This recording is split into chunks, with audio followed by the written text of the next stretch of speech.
매주 화요일엔 여야의 청년 정치인들이 정치 무공을 겨룹니다. 용장호투. 장을 맡고 있는 장해찬 국민의힘 청년 최고위원 나오셨습니다. 안녕하세요. 안녕하세요. 용을 맡고 있는 용해인 기본소득당 상임대표 함께합니다. 안녕하세요. 네, 안녕하세요. 용해인입니다. 예. 오늘은 용해인 의원이 가져온 주제부터 만나보겠습니다. 지금 이게 시작하기 전에도 태영호 최고위원 관련된 이야기를 좀 나누고 있었는데요. 태영호 최고위원과 이진복 정무수석은 공천 이야기를 한 적은 없다. 이렇게 얘기를 했습니다. 태영호 최고위원이 본인이 공천에 불안감을 느끼고 있는 보좌관들을 안심시키기 위해서 좀 과장했다. 이렇게 해명을 했습니다. 이진복 정무수석도 나는 그런 얘기 한 적 없다. 이렇게 얘기를 했고요. 용 의원님, 대통령실의 망언 사주다. 망언의 배후엔 대통령실이 있다. 이런 주장하셨네요. 네, 태영호 의원의 망언 폭주가 사실은 그 몸통이 대통령실이었다라는 것이 드러났다고 봅니다. 그러니까 저도 그렇고 사실 많은 국민들이 태영호 의원의 한 달간의 폭주를 보면서 의아했을 거예요. 저도 그랬거든요. 그러니까 최고위원 경선 때부터 시작해서 막말 폭탄을 막 이렇게 쏟아냈는데 뭘 믿고 저러나 싶은 생각이 들었는데 그 뒤에 이진복 정무수석과 대통령실이 뒷배였다라는 것이 드러난 것이고, 지난 전당대회 때도 제가 윤석열 대통령의 사당화가 얼마나 위험한 것인지에 대해서 말씀을 드렸는데 그 위험이 현실로 드러난 거다라고 볼 수밖에 없습니다. 이게 태영호 의원의 거짓말 때문에 이 사태가 일어난 거라면 사실 국민의힘 지도부로서는 참 모욕적인 일일 수밖에 없고, 네. 이 정도의 어떤 거짓말과 호가호위라면 제명 수준의 어떤 혹은 의원직 사퇴 수준의 징계는 있어야 되지 않겠나라고 보여집니다. 그런데 네. 이제 윤비어 첨가를 부르면 공천을 주겠다라는 이제 이진복 수석의 말이 사실 태영호 의원의 여러 가지 이렇게 논리 구조들을 지켜보면 뭐가 문제인지 잘 모르셨을 거예요. 그러니까 4.3 사건을 이제 김일성이 지시했다. 그리고 뭐 광주 민주화 운동도 북한이 개입했다. 뭐 이런 것을 믿는, 그러니까 말하자면 수령론을 신봉했던 분이시니 뭐 지금도 어떤 대통령의 지시를 이행하는 것 자체가 뭐가 문제인지도 모르셨던 것이 아닌가라는 생각이 들고, 네. 사실 좀 의문이 듭니다. 이게 뭐 그 거짓말을 했다, 과장을 했다 이런 표현들을 하시던데 네. 이게 태영호 의원이 이걸로 허세를 부려서 혹은 과장을 해서 얻을 수 있는 게 뭔지를 잘 모르겠어요. 그러니까 보좌진들한테 이렇게 과장을 하고 허세를 부려서 얻는 게 없는데 굳이 태영호 의원이 무슨 이유로 이런 과장을 하고 허세를 부렸을까? 사실 과장은 물타기다라고 볼 수밖에 없고, 이진복 정무수석이 대통령을 팔아서 호가호위하는 것인지 아니면 정말로 대통령실에 어떤 당무 개입이 있었는지 좀 명명백백하게 밝혀져야 한다고 봅니다. 근데 두 분이 다 그런 얘기 한 적 없다. 그런 얘기 들은 적 없다. 이진복, 태영호 두 분이 얘기하면, 그렇게 부인을 하면 뭐 방법이 없지 않나요? 지금 국민의힘 지도부에서는 이 사실관계를 어디까지 좀 파악을 하셨어요? 그러니까 일단 사실관계 파악이라는 게 예. 양자의 입장이 다르면 조사가 필요하잖아요. 예. 근데 지금 적어도 이 사안에 대해서는 이진복 수석이나 태영호 의원의 입장 자체는 동일합니다. 네. 이진복 수석 그런 말 한 적 없고 태영호 의원이 좀 과장한 것이다. 예. 여기에 대해서 태영호 의원이 오늘 이진복 수석에게 전화 걸어서 사과했다라는 예. 이야기도 그리고 나오고 있고요. 받아들였다. 네. 또 이진복 그러니까 수석은 그렇게 얘기를 했어요. 이게 사실관계가 갈리는 사안은 아니에요. 네. 그런데 뭐 이게 어떤 경로로 유출됐는지는 모르겠습니다만 네. 보좌진과의 사적 대화지만 부적절한 내용이었던 것은 분명하고요. 오해를 야기시킬 수 있는 내용이기 때문에 과장이었다고 하고 사실관계에 뭐 이견이 없다 하더라도 이게 공개된 이상 정치인은 무한 책임지는 자세를 지녀야 된다고 생각을 합니다. 네. 더더군다나 일반 의원도 아니고 저도 뭐 최고위원이지만 지도부에 네. 속해 있다면, 그래서 이 부분에 대해서 태영호 의원께서도 어떤 식의 정치적 책임을 져야 될지 고민을 좀 많이 하셔야 될 것 같고요. 제가 네. 뭐 가타부타 그 책임지는 수위에 대해서 이야기할 수는 없습니다만 뭐 제가 동료 지도부의 같은 최고위원이라고 해서 이 녹취록 사안에 대해서 엄호하거나 뭐 옹호해주고 싶은 마음은 전혀 없다. 이 부분에 대해서는 어쨌거나 국민들께 오해를 야기시킨 점에 대해서 태영호 의원이 공개 사과를 하시든 반성을 하시든 보다 더 엄중한 정치적 책임을 지는 고민이 필요하다고 말씀드리겠습니다. 1차적으로 정치적 책임, 그다음에 2차적으로 그러면 당 윤리심판원에 지금 김재원, 태영호 최고위원 같은 경우는 또 심지어 본인이 스스로를 윤리심판원에 저를 심판해 주세요 하고 올린 게 맞죠. 이게 김재원, 태영호 두 분이 그 윤리심판원에서 네, 징계가 지금 회부됐죠. 절차가 진행되고 있는데 네. 뭐 많은 분들이 김재원 최고는 아마도 내년 총선 출마가 쉽지 않을 정도 수준일 거다. 근데 태영호 최고위원은 뭐 경징계로 끝날 것 같다라는 상황에서 요 문제가 터졌단 말이죠. 이게 윤리심판원에서 징계 심리 대상이 되는 겁니까? 어떻게 저는 됩니까? 될 거라고 생각을 합니다. 예. 이게 별도 안건으로 회부되지 않더라도 황정근 윤리심사원장 이야기를 들어보면 예. 지금 태영호 의원 같은 경우는 4.3 사건에 대한 발언과 또 민주당 JMS에 대한 SNS 게시글로 윤리심판원에 징계 게시가 되었는데 네. 여기 포함되지 않은 것도 당사자의 어떤 해명이나 진술을 들을 때 폭넓게 고려하겠다라고 말씀을 하셨어요. 네. 그럼 최근 가장 뜨거운 이슈가 되어버린 이 녹취록과 관련된 부적절한 발언 등에 대해서도 뭐 녹취록의 발언이 나온 경위 이게 어떻게 유출됐는지 등등에 대해서 조사를 하겠죠. 네. 그래서 이걸 가지고 별도로 추가 게시를 한다기보다는 이미 징계 게시되어 있는 사안에서 해명을 듣는 과정에 해당 사안도 포함해서 다루지 않을까 싶고요. 뭐 징계 수위에 대한 것은 전적으로 독립적 기구인 윤리위의 소관이라 제가 말하는 게 부적절하지만 네. 저를 포함한 최고위원 누구든 일벌 100개 읍참마속의 기조로 윤리위가 굉장히 엄하게 다뤄야 한다고 생각을 하고 있고 네. 그래야만 뭐 장경태 의원의 성적 학대 같은 망언이나 돈봉투 윤관석 이성만 의원을 윤리위에 회부조차 하지 않은 민주당과의 어떤 도덕성 경쟁에서 저희가 우위를 점하는 유일한 길이라고 보고 있기 때문에 뭐 그 누가 대상이 되었건 윤리위가 엄하게 다루어줬으면 좋겠습니다. 자, 현역 의원이시니까 요거 한번 여쭤볼게요. 그 회의할 때 그 얘기는 그래요. 보좌진들이 그 의원님의 지시 사항을 오해하거나 빠뜨리지 않기 위해서 종종 내부 회의를 녹음을 한다.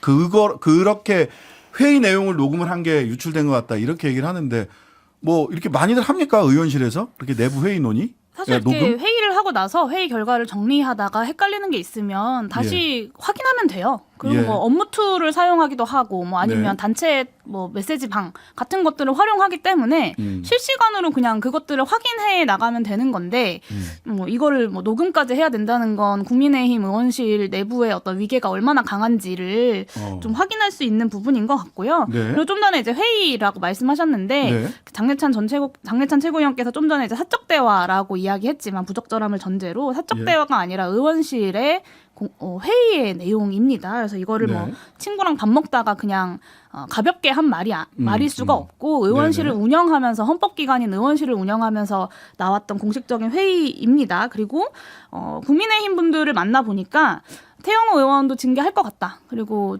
경징계는 아닐 것 같다. 이런 예상들을 많이 하시는 것 같은데 네네. 사실 태영호 의원만 징계하고 끝난다면 저는 꼬리 자르기라는 비판을 받을 수밖에 없다고 봅니다. 아, 그럼 몸통은 어디입니까? 이진복 정무수석이죠. 이 그래요? 막말에 징계 사유가 되는 막말의 몸통은 네. 대통령실에서 나온 것이고 전당대회 때부터 이어져 왔던 대통령실발로 나왔던 여러 가지 카더라 문제들 그리고 당무 개입의 시도들이 다시 한번 좀 드러난 것이다. 그래서 이 불신을 좀 불식시키고 싶다면 아니라고 하지 않았느냐. 이진복 정무수석이 아니라고 했고 뭐 그 태영호 최고위원도 뭐 자기가 거짓말했다라고 하지 않았느냐라고 이제 국민들을 겁박할 것이 아니라 좀 제대로 된 절차에 의해서 국민 앞에서 이런 당무 개입의 의혹을 좀 명명백백하게 이게 정말 의혹이고 거짓말이라면 털고 가는 것이 필요하지 않겠습니까? 그래서 명명백백하게 이 사당화 의혹 전반에 대해서 투명하게 밝혀주시면 좋겠습니다. 네, 장 최고위원님 근데 하실 말씀이 있으신 것 사실 같은데. 용산 대통령실이랑 친해도 제가 더 친하겠죠. 태영호 의원보다는. 네. 네. 그런데 더 가깝다고 자부하는 저한테조차 이진복 수석이나 다른 수석 뭐 비서관들이 이런 식의 요청을 한 적이 없습니다. 또 용산에 출입하는 우리 MBC 기자분들도 잘 아실 텐데 이진복 정무수석이 평소에 굉장히 뭐라고 할까요? 조심스럽고 신중하다라는 평을 많이 듣는 분이거든요. 그렇기 때문에 이진복이라는 정치인을 아는 사람도 뭐 공천 운운하면서 이런 요청을 했을 거다라는 거는 좀 말이 안 되는 것 같다라고 다들 공감대를 가지고 있어요. 저는 그래서 이 부분은 태영호 의원께서 책임지실 사안이다라고 생각하지 이걸 당무 개입의 어떤 이 실마리로 잡는 것은 객관적인 근거도 부족하고 뭐 이 의원실과의 어떤 회의 녹취 말고 여기서 뭐 이진복 의원 목소리가 나온 것도 아니고 또 다른 사람들의 증언이 있는 것도 아니고 대단히 빈약한 상태에서 너무 과한 추측을 하는 것이다라고 말씀을 드리고 싶고요. 저도 최고위원이고 사실 최고위 회의에서 발언하는 것 중에 기사가 누가 더 많이 났냐 따지면 제가 수위에 있을 텐데요. 네. 어떤 뭐 이런 식의 요청이나 공천과 관련된 뭐 언급을 들어본 적이 전혀 없습니다. 제 모든 정치 생명을 걸고. 그러니까 요청이 안 들어온 거 아니에요? 왜요? 이 태영호 최고위원은 발언을 좀 더 많이 하시라라고 하는 요청을 장 최고위원님 알아서 잘하지만 태영호 최고위원은 알아서 못하니까 좀 말씀 좀 제대로 하세요라고 요청하신 건 아닌가? 좋아야 되나 싫어야 되나 헷갈리는 네, 그 그렇지 않을 겁니다. 이진복 정무수석을 아는 사람들은 뭐 네. 그렇지 않을 거라는 공감대가 있다라고 하셨는데 그거는 네. 이진복 수석을 아는 사람들의 이야기고요. 그 국민들의 의문과 의혹은 분명히 존재하는 것이기 때문에 이걸 아는 사람들은 다 알아라고 얘기하고 넘어갈 문제가 아니라는 점을 다시 한번 말씀드리고 맞아요. 그래서 이 그 얘기 설명을 말씀만 예. 태영호 의원이 더 낮은 자세로 용해인 의원이 다시 해야 지적하신 된다? 부분이라서 예. 이 말씀만 좀 의원님, 드릴게요. 마지막으로. 그러니까 장례찬 예. 최고위원님의 말씀을 듣다 보면 태영호 최고위원은 우리 사람이 아니다. 뭐 이런 뉘앙스가 좀 느껴지거든요. 그러니까 사실은 본인은 그 이진복 수석에게 그런 말을 들은 적이 없다. 근데 태영호 의원이 들었다라는 건 이 쉴드가 안 되는 한일 정상회담 같은 것을 쉴드시키는 이런 좀 어떻게 보면 험한 일을 우리 사람이 아닌 태영호 최고에게 시킨 게 아니냐라는 생각이 들 수밖에 없습니다. 네, 네. 이것도 웃어야 되는 건지 울어야 아니 되는 근데 건지 저는 참 한일 정상회담에 대해서 여기저기 많이 나가면서 제가 뭐 용해인 의원이 쉴드라고 하셨지만 여기에 숨은 뜻이나 이 큰 그림을 봐야 된다라고 말씀을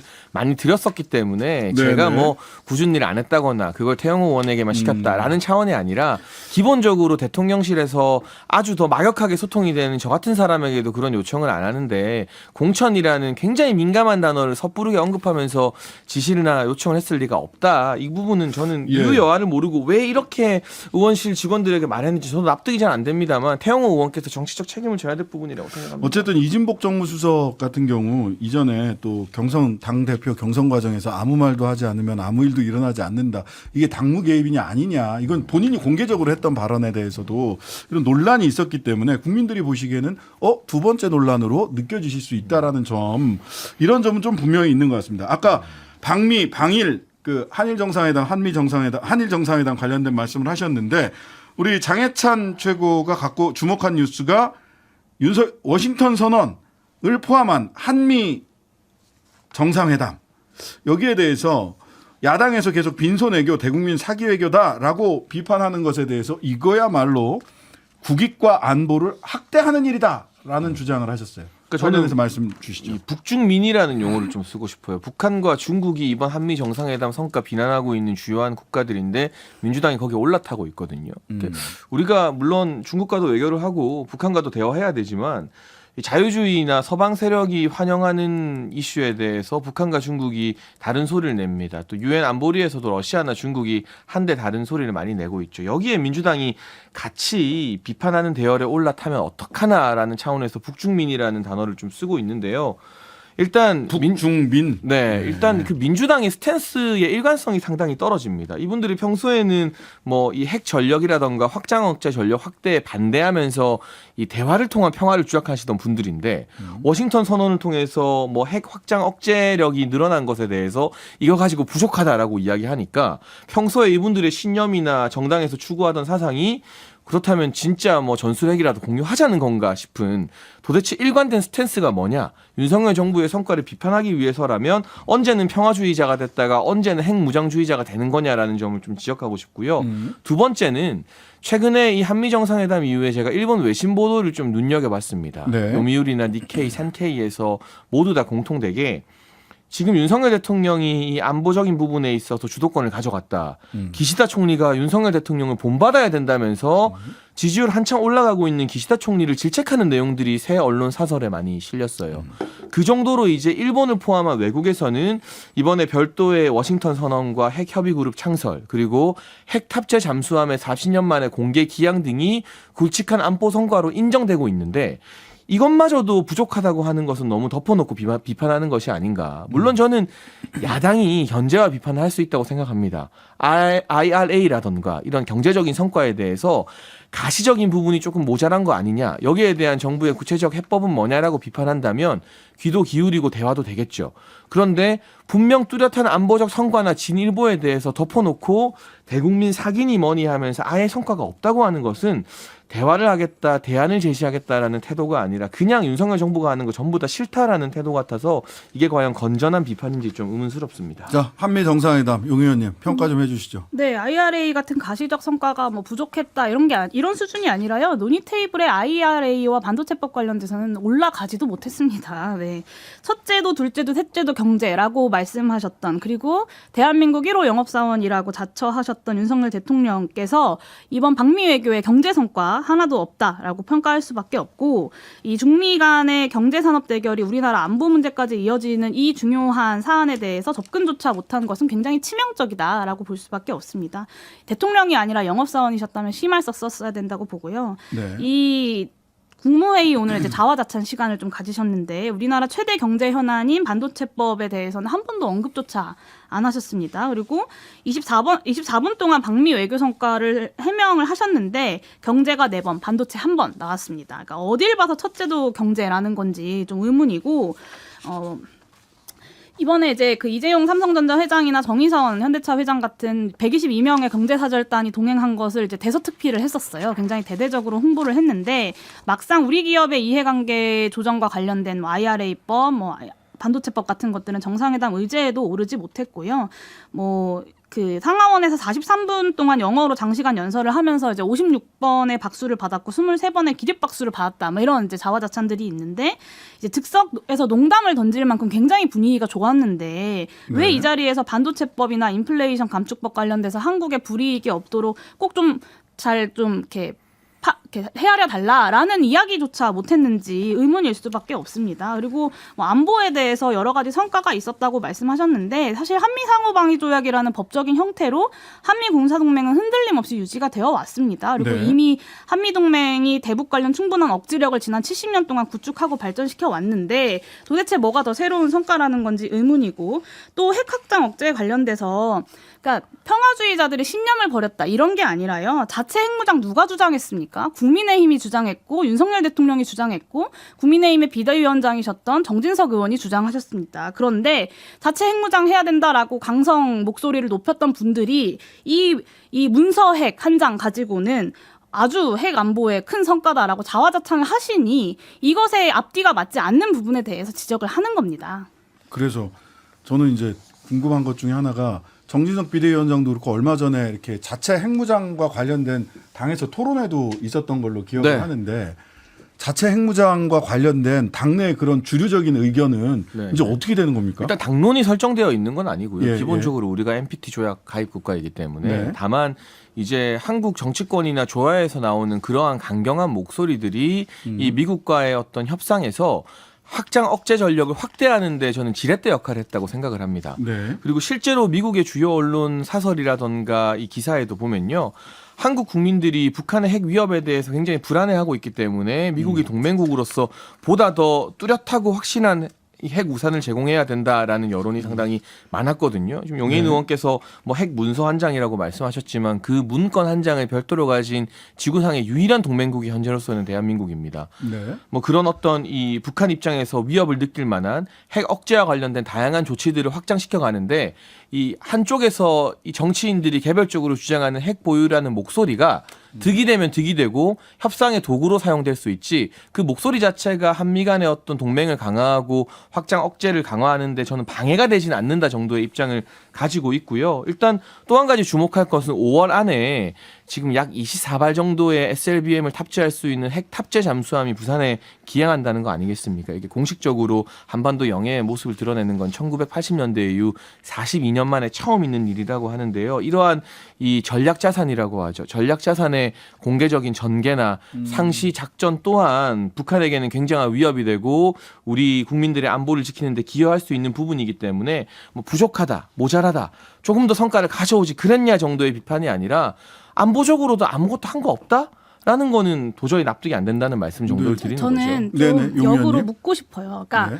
뭐 한미일 동맹이 강화되고 뭐 핵확산 억지력이 확대되고 그래서 안보가 이제 좋아졌다라고 이야기를 하시는데 반대급부로 북중러를 둘러싼 한국의 이 한반도에서의 어떤 안보 위기의 확대는 어떻게 대처하실 것인가에 대해서 정부 여당이 답을 내놓으셔야 됩니다. 그러니까 그 우크라이나 살상무기 우회 지원이 이제 CIA 도청 파문으로 공개가 되면서 러시아가 이제 동해상에 폭격기를 이제 날려 보내면서 위협을 했고 현대차는 러시아 현지 공장 모두 매각하고 전면 철수해야 되는 상황인데 거기에 중국이 들어간다고 해요. 그리고 중국이 대만 문제 개입에 매우 강하고 직접적인 불만을 표명을 했고 중국산 전자제품 내의 반도체 원산지 전수조사를 시작하는 것으로 한국을 압박하는 데에 나섰습니다. 그러니까 한미 정상회담을 통해서 한미일 동맹을 강화했다. 뭐 좋다. 그것을 성과로 포장하고 싶은 마음은 알겠습니다. 그러면 동시에 그 반대급부로 높아진 북중러와 그 한미일의 갈등의 확대로 인해서 한반도의 안보 위기가 높아지는 것에 대한 해답을